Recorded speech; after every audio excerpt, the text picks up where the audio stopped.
Eh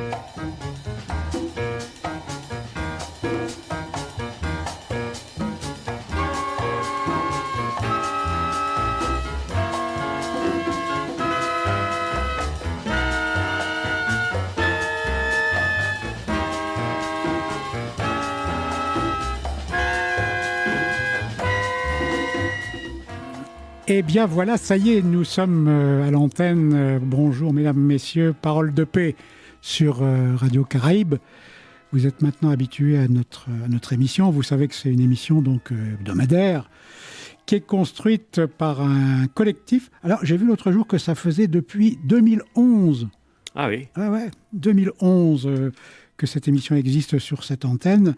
Alors elle est ouverte aux associations qui ont des orientations et des valeurs qui sont compatibles au projet de réalisation d'émissions radio, de la radio, donc appelée Parole de paix. Je le dis parce qu'il faut qu'on recadre régulièrement et qu'on explique aux nouveaux qui arrivent à l'écoute. Oui. Et donc, il y a un certain nombre d'associations qui font partie de ce collectif. D'ailleurs, Yves, dis-nous, toi qui es autour de la table aujourd'hui. Oui. En ce qui me concerne, j'appartiens à deux mouvements, enfin un mouvement et une association. L'association, c'est l'Union juive française pour la paix, l'UJFP. Et le mouvement, c'est le mouvement pour une autre voie juive. Voilà. Alors, le JFP existe même sur un plan international. Là, on appartient à la branche française depuis des années.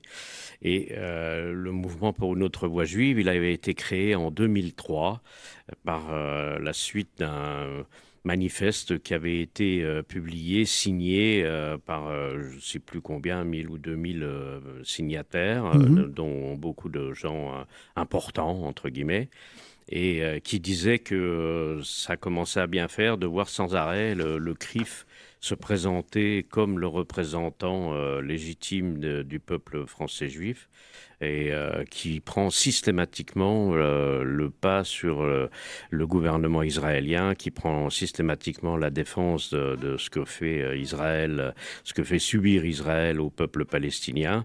Or, il y a beaucoup de Français juifs qui ne sont pas du tout d'accord avec ça, et voilà, ils l'ont écrit, on a signé ça en 2003 déjà. Oui. Beaucoup d'entre vous n'étaient pas nés. Oui, Voilà. et tu fais aussi partie de France-Palestine, si je ne dis pas de bêtises. Oui, je suis adhérent de l'association France-Palestine Solidarité. Et là, maintenant, c'est plus moi qui parle à la radio, mais la FPS est toujours très présente, évidemment, à Parole de paix. C'est important. Ouais. Alors donc Yves Uraniaki qui vient de s'exprimer à l'instant. Moi, je m'appelle Philippe Leclerc et je suis de l'association de solidarité avec le peuple sahraoui, association qui existe, elle, depuis 2010. Oui, c'est ça. Oui. Le temps passe et qui lutte pour qu'enfin les Sahraouis puissent s'autodéterminer, le droit des peuples à disposer d'eux-mêmes. C'est légal ? Complètement. Oui. C'est assez curieux qu'on soit obligé de... C'est la dernière colonie d'Afrique. Oui. Donc, il y a le souci de ceux qui sont sur le territoire du Sahara occidental occupé par le Maroc depuis plus de 40 ans, et puis de ceux qui ont fui la guerre et qui se sont installés dans les campements de réfugiés, à proximité de Tindouf, où on se rend régulièrement. Ce territoire également, on fait venir des enfants tous les ans et ils vont venir à nouveau.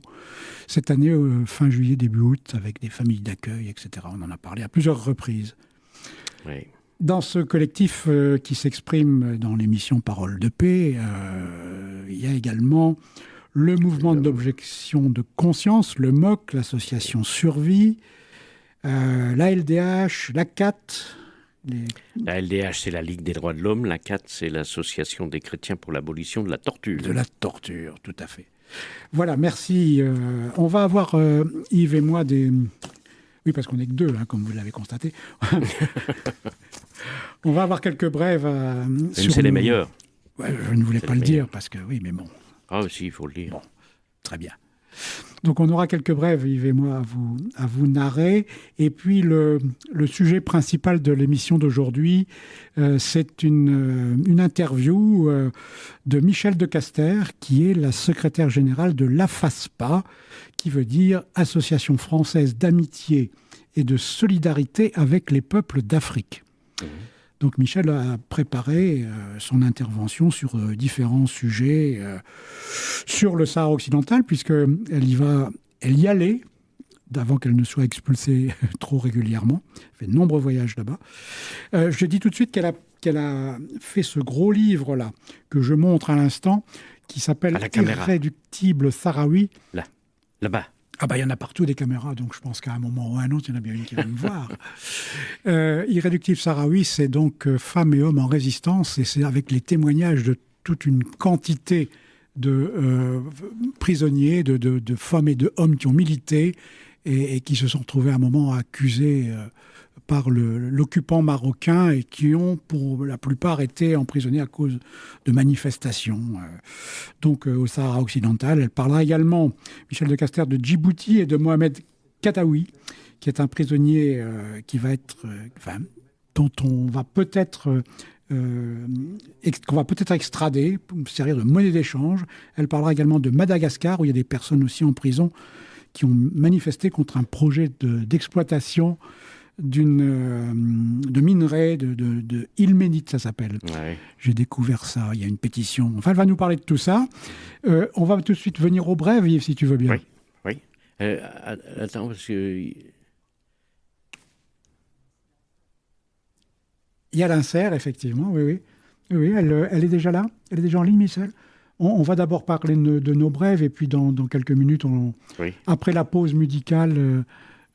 donc oui, je ne vais pas préciser que Michel était au téléphone tout à l'heure. Donc vas-y. Bon, ok. Alors moi, je pense que c'est important de relayer un message qui est publié sur le site de l'Union juive française pour la paix, l'UJFP. Et je vous invite à aller sur le site parce qu'il y a différents communiqués, différentes informations récentes qui vous intéresseront. Mais en particulier, il y a un appel qui est publié et qui dit ceci. Les Palestiniens en Palestine et en exil commémorent aujourd'hui le 71e anniversaire de la Nakba. Alors aujourd'hui, c'était le 14 mai en fait. Catastrophe en arabe. L'espoir nous permet de continuer à résister et à revendiquer nos droits à la liberté, la justice, l'égalité et la dignité. C'est évidemment le peuple palestinien qui parle. Nous envoyons un message de détresse et un appel à une véritable solidarité et non à la charité. Au moment où le plus difficile de notre lutte pour la libération, Israël intensifie impitoyablement ce que le regretté Edward Said décrivait comme la disparition du peuple palestinien. Aussi bien d'un point de vue politique que géographique et même physique. Cette disparition est facilitée par le soutien inconditionnel à Israël et contre les Palestiniens de l'administration Trump et par la profonde complicité de l'Union européenne et des autres puissances mondiales. La Nakba a été un nettoyage ethnique délibéré, systématique, commis par les milices sionistes, puis plus tard par l'État d'Israël contre le peuple indigène palestinien en 1948. Entre parenthèses, je rappelle qu'il y a eu entre 750 et 850 000 Palestiniens qui ont été chassés de chez eux, dont leur maison a été détruite et qui vivent depuis cette date, 71 ans, dans des camps de réfugiés au Liban, jadis en Syrie, en Jordanie, etc. Afin de faire de la place à la colonisation suprémaciste. Mais ce n'est pas qu'un crime du passé. Ce crime n'a cessé depuis lors. Le régime israélien d'occupation militaire, de colonisation et d'apartheid est plus vicieux que jamais et s'accapare un maximum de nos terres ancestrales avec le moins de Palestiniens possible. Le Comité national palestinien du BDS, la BNC, envoie cet appel de détresse. Le siège brutal israélien a rendu Gaza invivable, où 2 millions de Palestiniens sont délibérément victimes de manque de nourriture, de médicaments, d'électricité, d'eau potable, de matériaux de construction, d'emploi, anéantissant ainsi toute chance de survie économique. Imaginez ce qui est dans la tête, hein, c'est une parenthèse, imaginez que dans ce qu'est l'avenir d'un gosse de 16, 17, 18 ans aujourd'hui qui vit à Gaza, comment il se projette dans son avenir. Il est devenu une obligation morale de premier ordre d'agir pour mettre fin à l'immunité d'Israël et à ses incessants crimes contre l'humanité.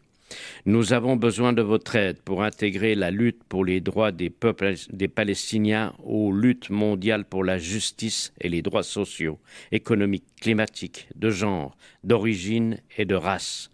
Il est plus urgent que jamais que les personnes de conscience, que les mouvements progressistes à travers le monde rompent les liens de complicité qui unissent leurs entreprises, leurs institutions et leurs États au régime d'oppression israélien.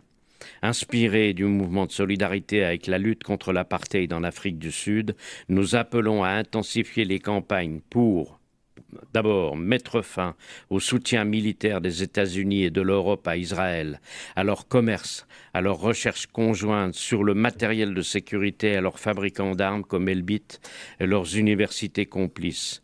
Deuxièmement, se retirer de toutes les entreprises et banques israéliennes et internationales impliquées dans les violations israéliennes des droits fondamentaux des Palestiniens, y compris l'industrie du tourisme. Par exemple, les banques Leumi et Apoalim, HP, G4S, Caterpillar, Airbnb, Hyundai, EV Industries, Cemex, le ciment Heidelberg, entre autres. Boycotter, troisièmement, les institutions universitaires, culturelles et sportives israéliennes qui sont complices des crimes d'occupation et d'apartheid.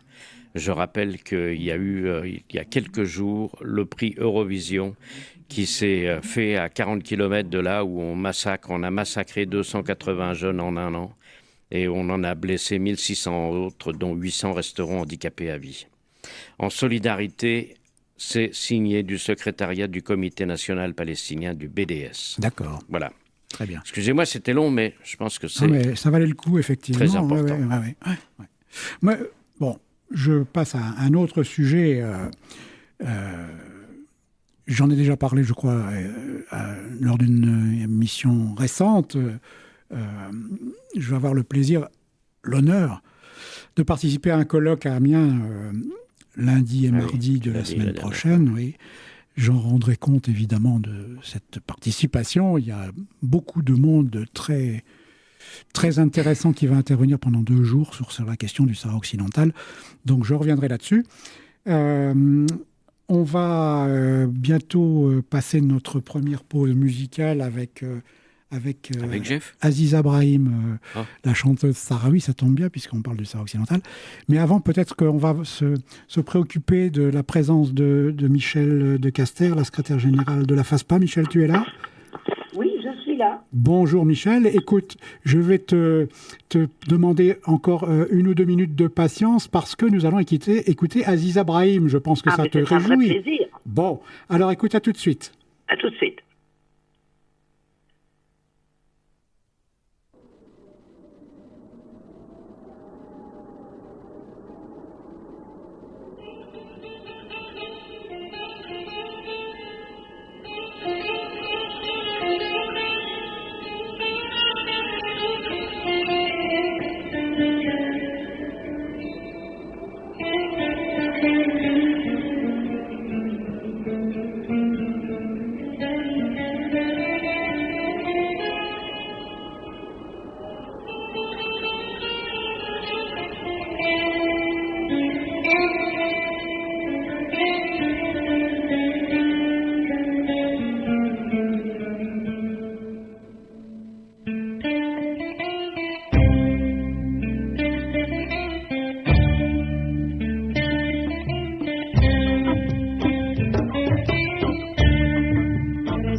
Ah ben voilà, donc Aziza Brahim, Héros des Nubes, c'est un film également qui raconte l'histoire des pérégrinations des enfants des nuages. Michel. Oui, je vous entends pas beaucoup, moi, quand vous parlez. Comment ça? Écoute, alors je vais me mettre un peu plus fort, peut-être mon micro, comme ça c'est un peu mieux? Bon, c'est presque pareil, mais enfin, de toute façon, c'est moi qui vais parler. Alors, avec moi, il y a Yves Lubraniecki qui... Bonjour. Bonjour.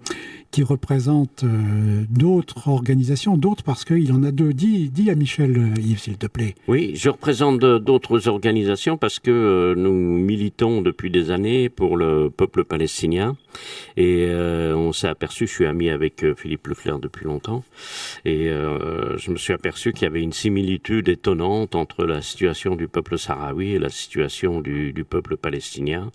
Et donc les mêmes causes produisant les mêmes effets, eh bien on s'intéresse aux deux questions. Voilà. Moi, je suis dans une association qui s'appelle l'Union juive française pour la paix. Parce que je connais. Voilà, parce que je suis d'origine juive par mon père. Et puis j'appartiens aussi au mouvement pour une autre voix juive, le UAVJ.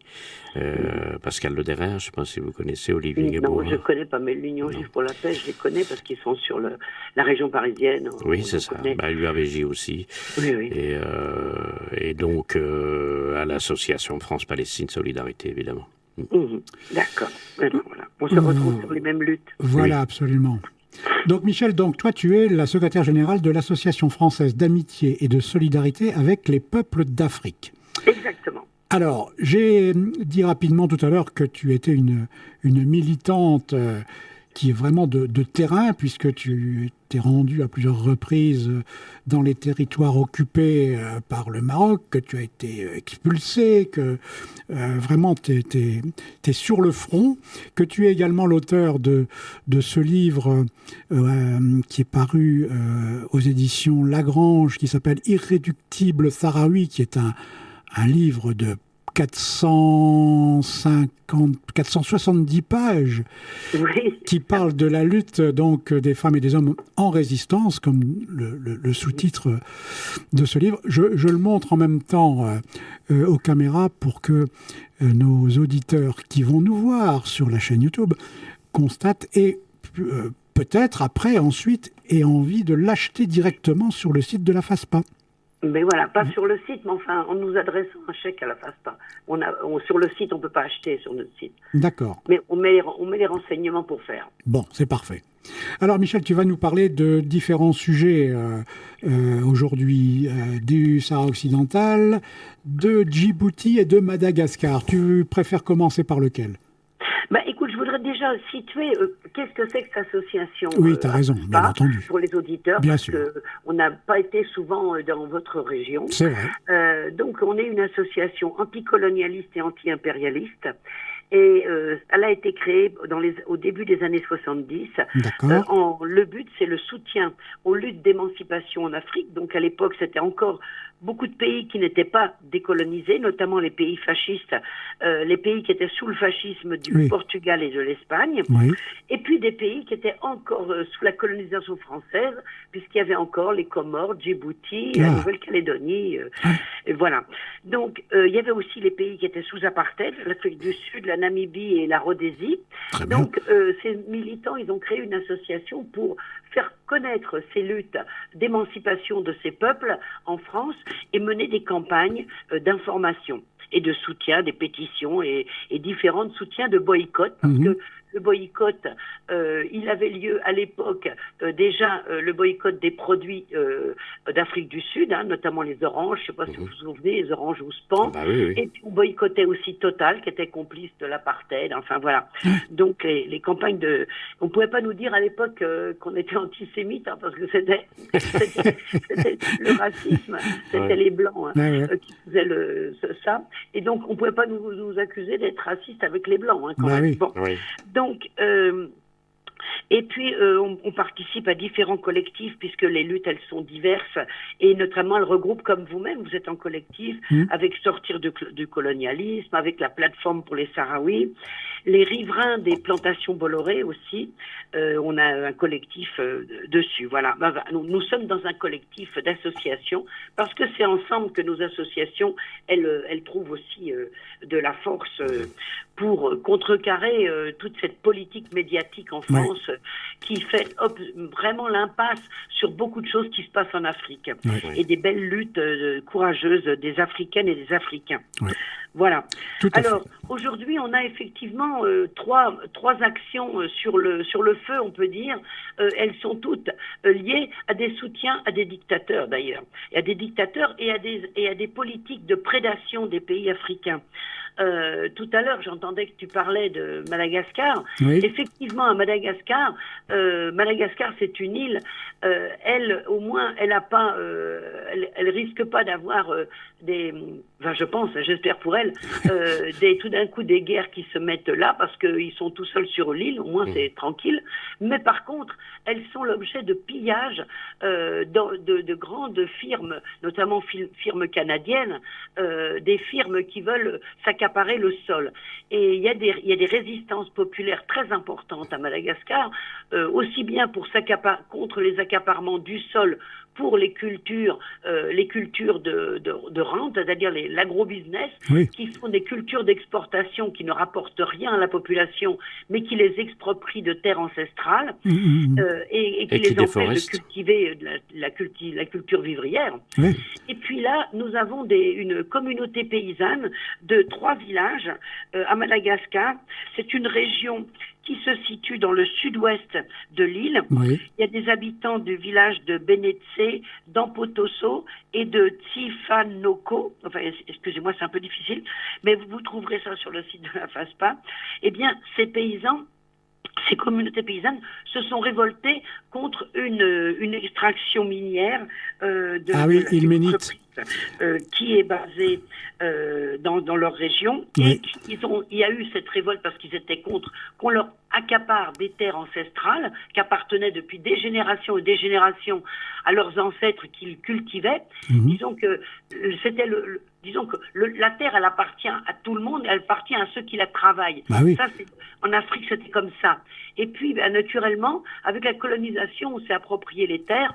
Il y a eu des choses qui étaient encore tolérées pour des paysanneries, mais maintenant, les régimes en place, eh bien, ils font un recensement foncier et ils vendent les terres parce que les gens sont incapables d'amener effectivement des preuves de propriété, si ce n'est qu'ils cultivent ces terres depuis des générations. Évidemment, donc ces paysans, ils se sont révoltés. Il y a eu de la casse de matériel de l'entreprise, de matériel d'extraction, et des rassemblements très nombreux de populations qui n'ont pas voulu bouger. Et donc, 9 citoyens ont été arrêtés le 9 mai et ils passeront en jugement le 24 mai. C'est pour ça qu'il y a une pétition qui a été lancée. Je l'ai vu effectivement sur le site. Et elle est vous trouverez les informations sur le site de la FASPA, comment rejoindre cette pétition et la signer. Voilà. Donc ça, c'est la première... si tu veux, Michel... La dernière arrivée, disons, dans les luttes. On la mettra... On la mettra en lien lorsqu'elle sera sur YouTube, quand notre émission sera publiée sur YouTube. On mettra en lien la pétition dont tu viens de parler. Ah oui, c'est très bien, c'est très bien. Et puis, il y a 2 autres actions. Donc, il y a eu d'abord cette arrestation d'une journaliste sahraoui, une jeune fille d'une 20aine d'années, Nazar Halidi, qui a été arrêtée le 4 décembre 2018. Elle était en train de filmer et elle diffusait en direct sur les réseaux sociaux une manifestation pacifique dans les avenues d'El Ayoun. C'est incroyable encore ça. Elle a été arrêtée, on lui a confisqué son iPhone et elle devait passer en procès lundi, le 20. Et c'est pour cela, alors elle était inculpée pour une usurpation de fonction. Oui, c'est ça. C'est-à-dire que les autorités marocaines, qui sont pas à une loufoquerie près, eh bien, ils ont décidé d'appliquer une loi qui s'applique à des gens qui, par exemple, feraient usage de la médecine alors qu'ils n'ont pas les qualités de médecin.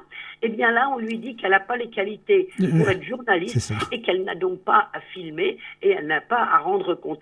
C'est une jeune femme qui participe à l'équipe de journalistes d'Équipe Média, oui.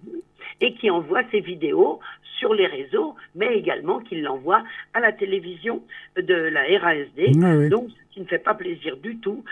C'est pas la première journaliste qui est arrêtée. Hein. Il y a déjà eu d'autres journalistes qui ont fait déjà 16 mois de prison. Donc, voilà. Donc, alors elle, mais c'est cocasse, c'est que elle est... Et alors, pour son procès qui avait lieu normalement lundi, qui allait s'ouvrir lundi, oui. Il y avait des avocats espagnols qui étaient missionnés. Ils avaient un ordre de mission du Conseil général des barreaux d'Espagne pour venir assister à ce procès comme observateurs. Étaient avec eux, ils étaient 5.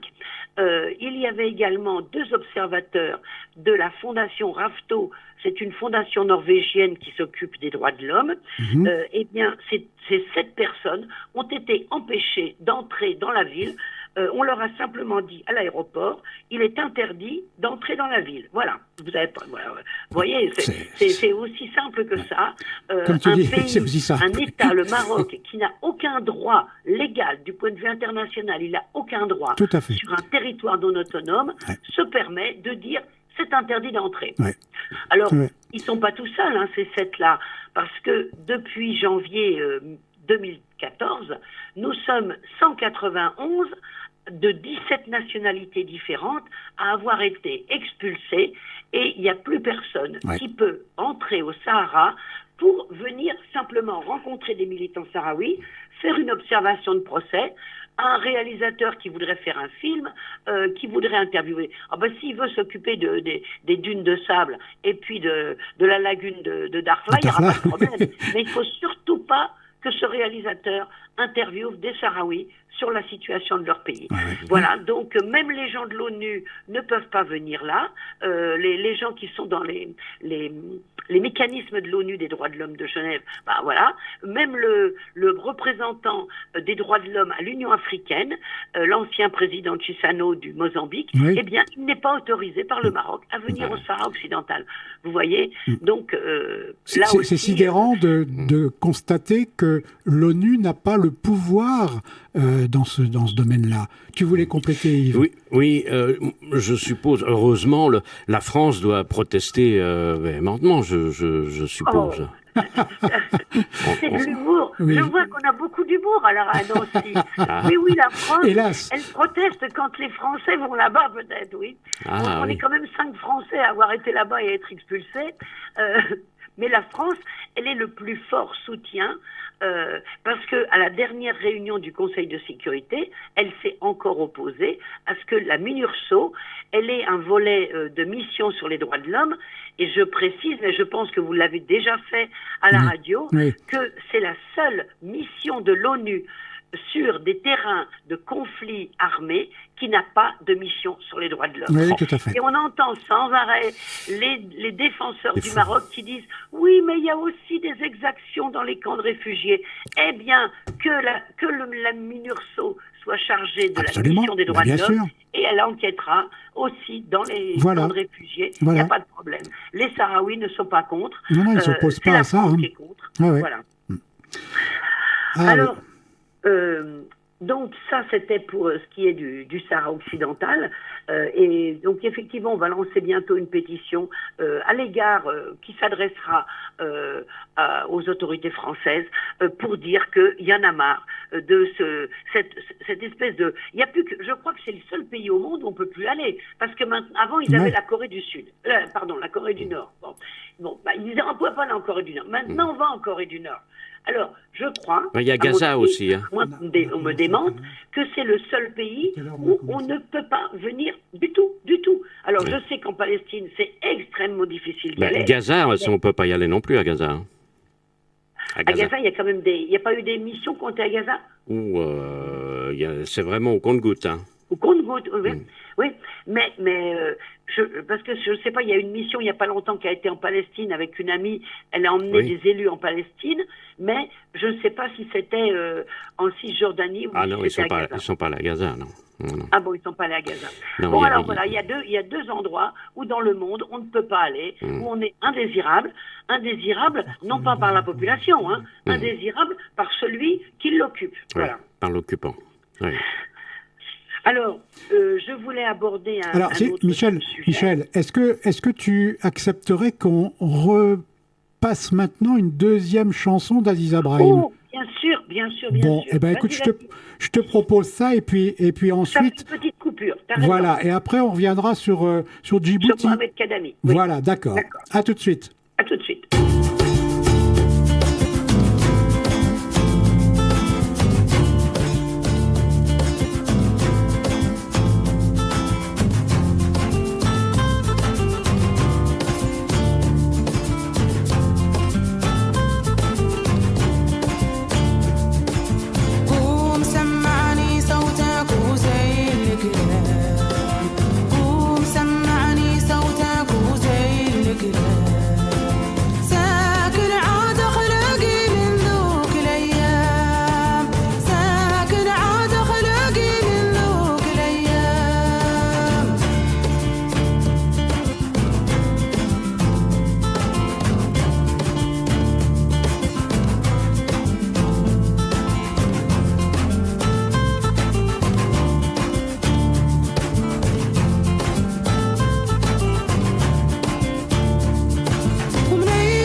Voilà, merci d'avoir patienté, Michel, et à l'écoute d'Aziza Brahim.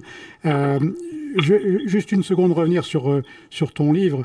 Je disais à Yves pendant cette interprétation d'Aziza Brahim quelle était la teneur de ton livre. En fait, tu as interviewé une grande quantité de militants sahraouis et tu as consigné dans ce livre ce qu'ils ont, le contenu de ces interviews et donc de leur lutte. Et ce qui est amusant, si je puis dire, c'est que en le lisant, j'ai retrouvé des personnes que j'ai croisées par ailleurs, soit dans des manifestations à Paris, ou dont on a pu voir des vidéos. Khalia Jimi, par exemple, je l'ai vu à Paris. Assad, lui, il est vu ici lors d'une semaine de la solidarité il y a 2-3 ans. Aminatou Haïdar, évidemment, c'est une personne, une résistante qu'on connaît aussi partout, Nama Asfari, évidemment. Et puis Hassana Abba, qui est venu lui aussi ici à Nancy. Et on avait fait d'ailleurs la promotion de ton livre, je me rappelle, au moment où il est sorti il y a 2 ans. Il est venu avec nous ici en Lorraine. Voilà, petit mot sur Irréductible Sahraoui, que vous allez donc, sur lequel vous allez vous ruer dès la fin de cette émission. Voilà, Michel, ce que je voulais ajouter. Oui, tu as bien fait parce que j'ai oublié d'en parler moi-même, pour dire que en fait, c'est pas moi qui ai écrit, j'ai été le porte-plume de ces personnes-là. Oui. Parce que je voulais que, en fait, ce sont des récits de vie, c'est-à-dire que moi, j'interviens très peu parce que je donne au début, j'explique comment j'ai rencontré les Sahraouis, ça me semblait évident de faire une introduction, mais au début de chaque personne, toutes les personnes ont témoigné avec leurs photos, avec leur nom, le nom de leur famille, là où elles habitent, c'est-à-dire qu'il n'y a aucun témoignage qui se fait dans l'anonymat. Déjà, c'est important de l'affirmer. Et j'ai expliqué comment j'ai perçu cette personne, parce que la personne ne va pas parler d'elle au niveau de son caractère un peu, ou de son...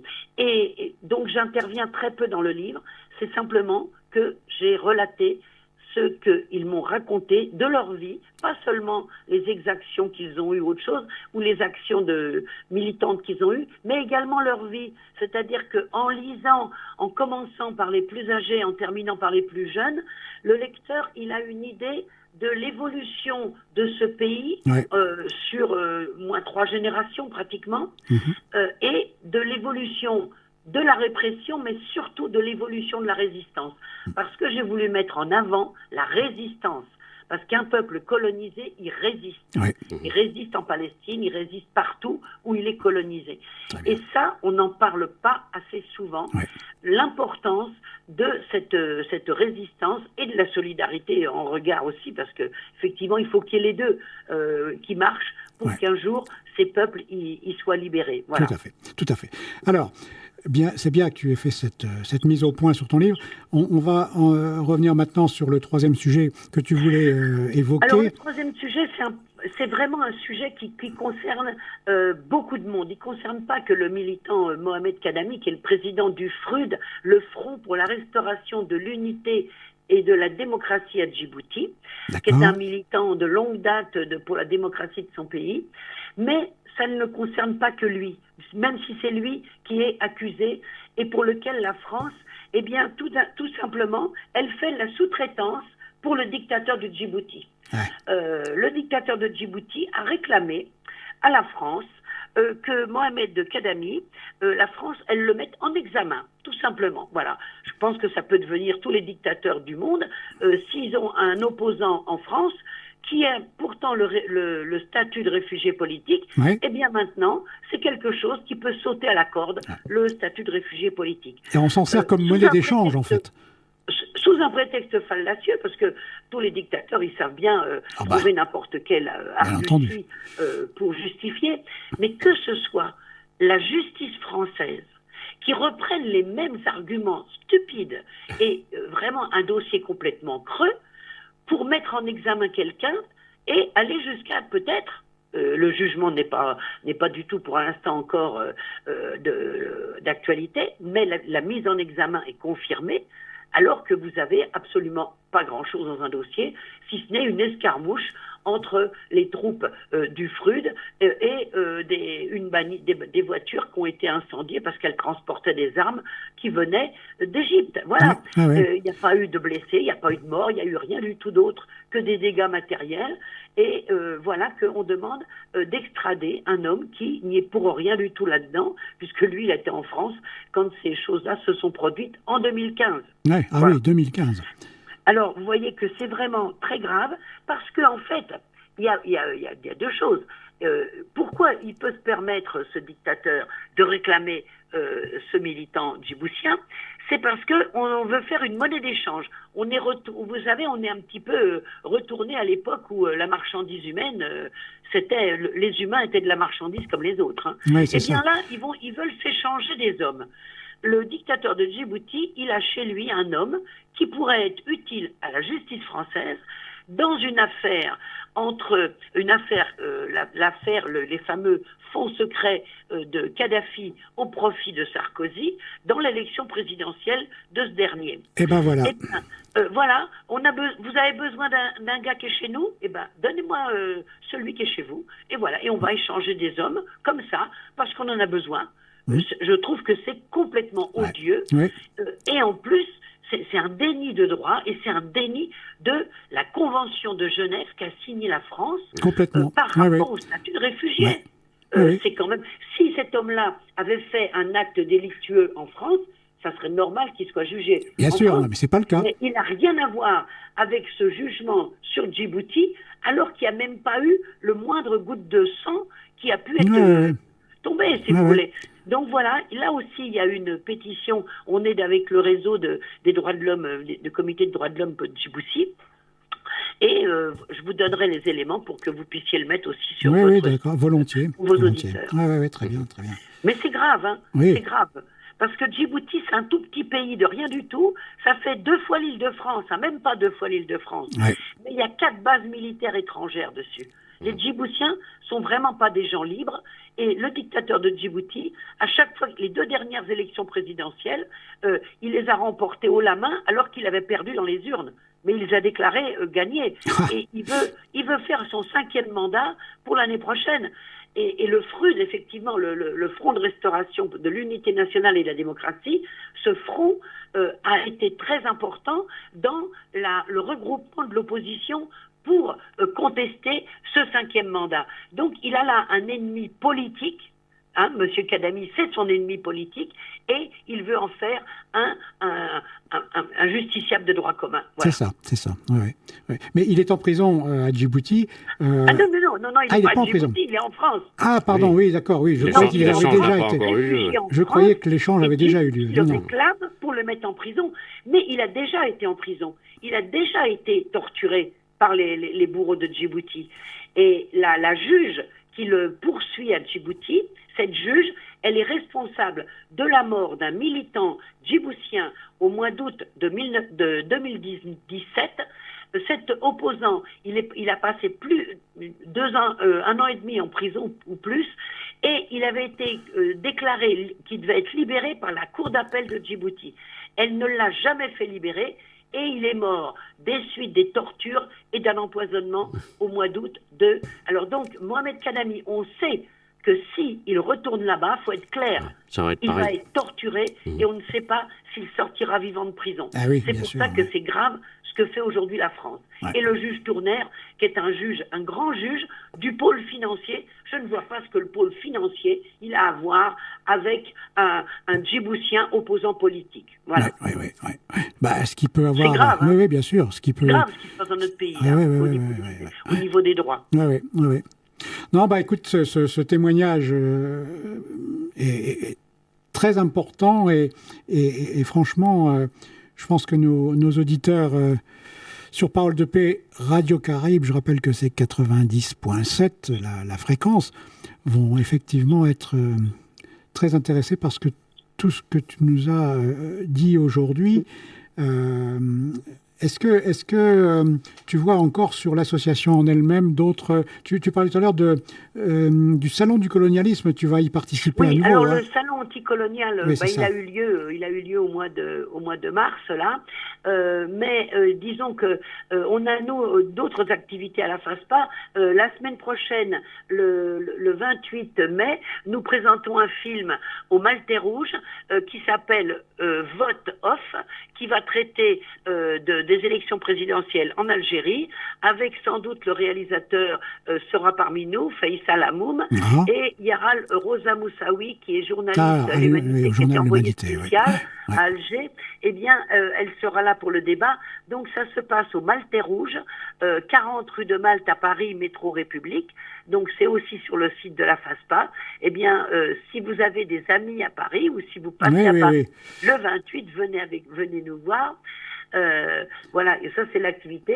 Là, moi je reviens d'Harfleur où j'ai présenté mon livre à la bibliothèque. Donc moi je suis disponible pour aller dans les bibliothèques et je suis allée dans un lycée du Havre pour présenter ce livre parce que dans les lycées, eh bien, on a parlé de ça l'autre jour. Oui. Comporte la décolonisation et donc c'est tout à fait indiqué pour des professeurs qui voudraient faire une illustration de leur cours sur la décolonisation.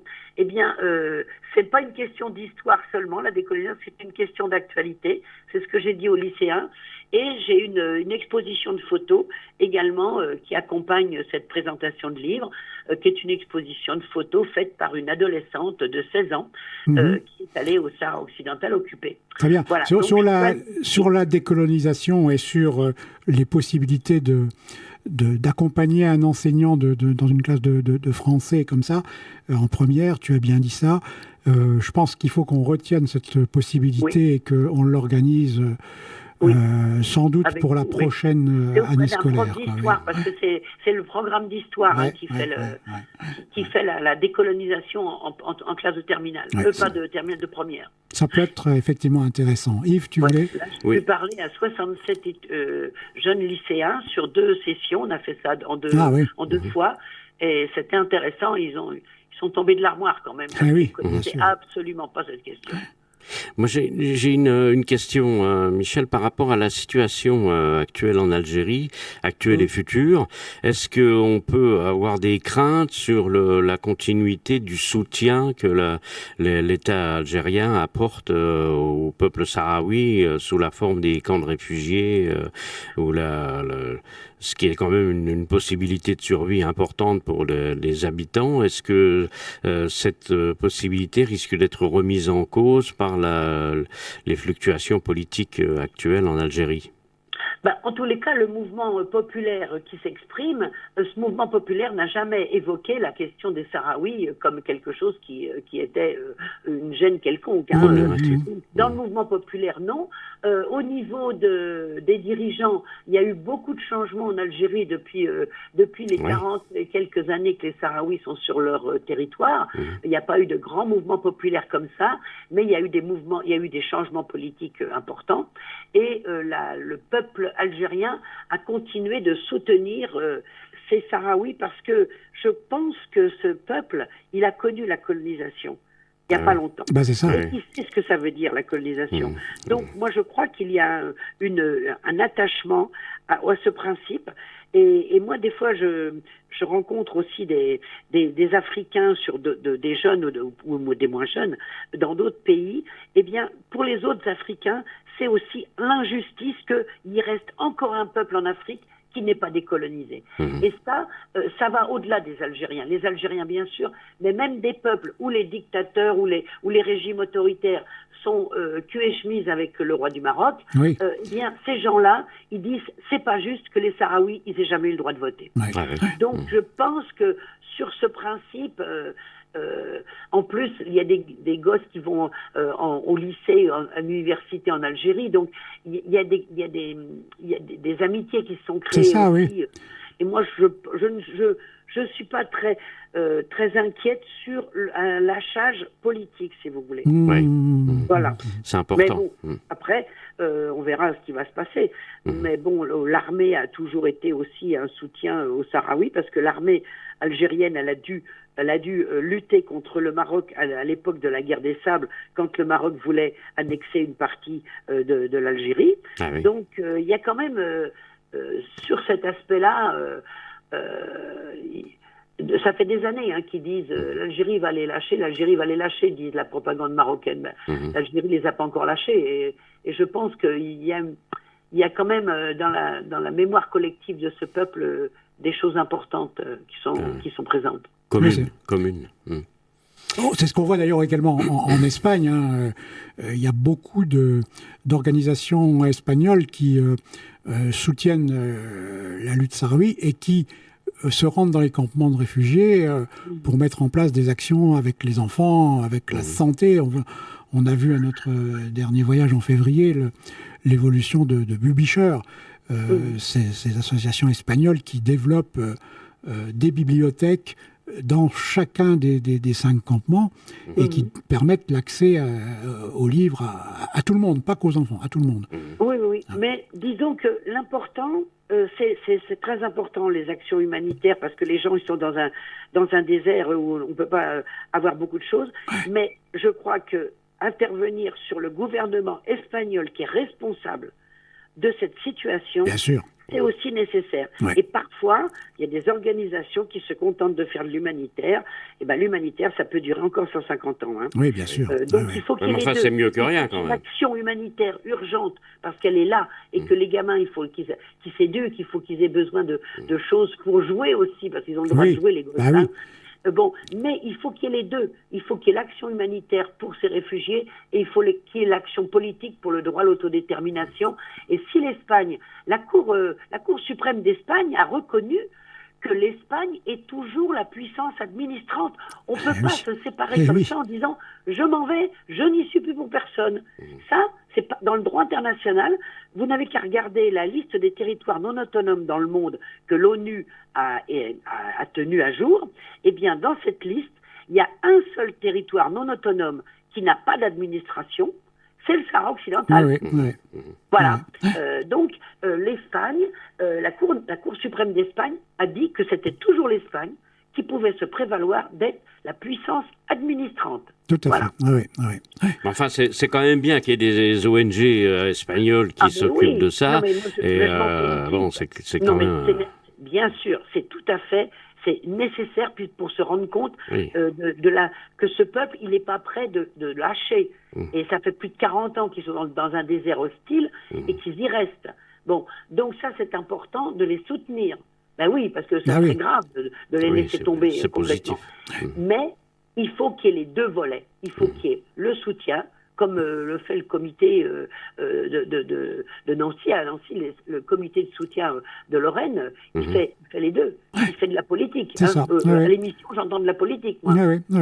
Oui, absolument. Voilà. On a ces deux axes-là, l'autodétermination, les droits de l'homme dans les territoires occupés, et puis effectivement aussi les missions que nous organisons 1 ou 2 fois par an et qui nous permettent d'avoir cette action humanitaire, évidemment. Oui. Et puis les gens, ça leur fait du bien de venir voir des gens qui arrivent de loin aussi et de parler avec eux.